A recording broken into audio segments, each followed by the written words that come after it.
Welcome to the ADHD Mind, where I share with you interesting facts, tips, and inspirations on ADHD. Do you often feel overwhelmed, not sure where to start at the beginning of your day? Or wonder where all the time went and feel that you didn't accomplish much during the day and there are just too many distractions? In today's video, I would like to share with you some productivity tips that I found useful in getting things done with ADHD. Eisenhower Matrix. Did you ever start your workday feeling overwhelmed because there are just too many items on your to-do list for the day? Everything seems important to you, and you don't know where to start, which leads to you feeling paralyzed and not starting anything at all. Sounds familiar? This might be the solution for your task prioritization, the Eisenhower Matrix. Using the decision matrix below, you will decide on your actions based on 4 possibilities. Number 1, urgent and important. Tasks you will do immediately. Number 2, important but not urgent. Tasks you will schedule to do later. Number 3, urgent but not important. Tasks you will delegate to someone else. And number 4, not urgent and not important. Tasks you will eliminate. This matrix can be useful for planning your day-to-day tasks or setting weekly goals. Let me give you some examples. Quadrant 1, urgent and important. Things with clear deadlines and consequences for not taking immediate action. For example, finishing a client project, a weekly report due, responding to some emails. These are the tasks that need to be done first thing in the morning before we get to anything else. Once we get these tasks out of the way, our anxiety level will go down and we'll feel less overwhelmed and can continue to tackle the remaining tasks for the day. Even if we cannot finish everything on our to-do list that day, we'll still feel accomplished because the most urgent and important things were taken care of. Quadrant 2, important but not urgent. Activities without a set deadline that bring you closer to your long-term goals, easy to procrastinate on. For example, strategic planning, professional development, networking, or exercise. Quadrant 2 is the quadrant of quality, where time spent engaging in these tasks increases your overall effectiveness. This is the spot where you're focused not on problems, as with Quadrant 1, but on opportunities and growth. I know for us with ADHD, it's not always easy to accomplish things in Quadrant 2, since there's no clear deadline.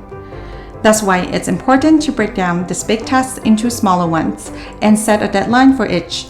It will help keep you on track in achieving these goals. It becomes less daunting to us when we see smaller, more achievable goals, which makes us more likely to get started. And over time, we'll get closer to where we want to be, one step at a time. Quadrant 3, urgent but not important. Things that need to be done but don't require your specific skills, busy work. For example, scheduling, booking, responding to some emails. If you can't delegate these tasks, try not to let them take over your entire day. Turn off all notifications when you're trying to focus on an important task. Save Quadrant 3 tasks for when you are low on energy rather than putting them first thing in the morning. Find ways to automate these tasks. Quadrant 4, not urgent and not important. Distractions that make you feel worse afterward should only be in moderation. For example, social media, watching TV, video games. This is where it is easy for us to get absorbed in these unproductive behaviors that bring little to no value. Try to use timer to keep track of how much time you spend on this activity and break out of the hyperfocus cycle if it happens. Parkinson's Law. The main idea of Parkinson's Law is that the amount of work expends to fill the time available for its completion. Let's say if you give yourself the whole week to finish a 2-hour task, it will take exactly the whole week. More time means less effort needed. Less time means more effort needed.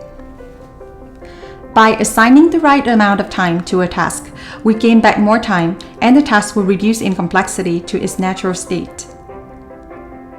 The more time you have to work on a project, the more time it will take you to do it. You procrastinate, do more research than necessary, explore all possible problems and opportunities, and basically do anything other than what you're supposed to be doing. Let's say you got into the habit of leisurely checking your emails first thing when you start your workday, while you enjoy your cup of coffee. Sometimes you totally lose track of time and 2-3 hours have gone by, the whole morning is gone, and you haven't even touched your most important work of the day. Try giving yourself a time limit of, let's say, 15 to 20 minutes to respond to the most urgent and important emails of that day, and save the rest for when you have addressed all the other important tasks first.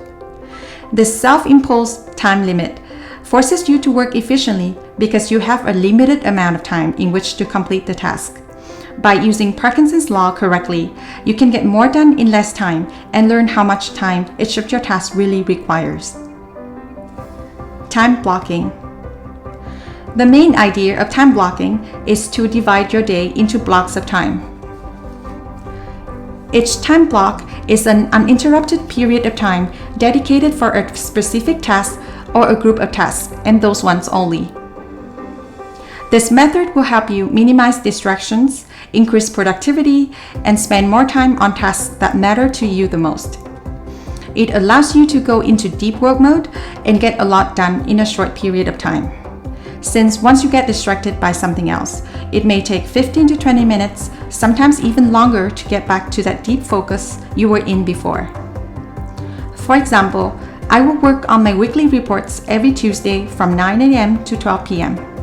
I will answer all my emails between 9 to 9:30 a.m. and 3 to 3:30 p.m. every day, instead of replying to every single email as they come, unless it is something really urgent and important. When you schedule a chunk of time to work on a single project, problem, or task, you bring all of your mental resources to bear on one thing rather than spreading your attention thin across several tasks. The more you single task, the more you build the mental muscles required for deep work, and the easier it becomes to stay focused. I know that sometimes, no matter what tips or tricks you implement, your ADHD brains just refuse to cooperate some days, and that's okay. However, on your more productive days, these tips might help you get more things done and minimize distractions and feeling of overwhelm. I hope you got something useful out of this video, and let me know in the comments what works well for you in terms of ADHD productivity hacks. Thanks so much for watching, and I'll see you in the next video.